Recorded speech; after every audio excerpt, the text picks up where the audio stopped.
തിങ്കളാഴ്ച ആരംഭിക്കുന്ന പാർലമെന്റ് വർഷകാല സമ്മേളനത്തിൽ സ്വീകരിക്കേണ്ട നിലപാടുകളെക്കുറിച്ച് ചർച്ച ചെയ്യാൻ ഇന്ത്യ സഖ്യം ഇന്ന് യോഗം ചേരും. രാത്രി 7 മണിക്ക് ഓൺലൈനായാണ് യോഗം.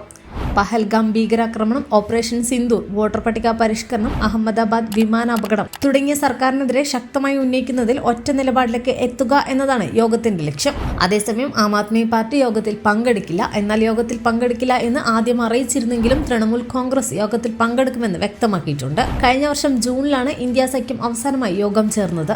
അതേസമയം ഇനി സഖ്യത്തിന്റെ ഭാഗമല്ലെന്ന് ഔദ്യോഗികമായി തന്നെ AAP അറിയിച്ചിരുന്നു. രാജ്യസഭാ MP സഞ്ജയ് സിംഗ് ആണ് ഇക്കാര്യം വ്യക്തമാക്കിയത്. ആം ആദ്മി പാർട്ടി നിലപാട് വ്യക്തമാക്കുകയാണ്. ഇന്ത്യ സഖ്യം 2024 ലോക്സഭാ തെരഞ്ഞെടുപ്പിന്റെ ഭാഗമായി രൂപീകരിച്ചതാണ്. ഡൽഹി, ഹരിയാന നിയമസഭാ തെരഞ്ഞെടുപ്പുകളിൽ ഞങ്ങൾ ഒറ്റയ്ക്കാണ് മത്സരിച്ചത്.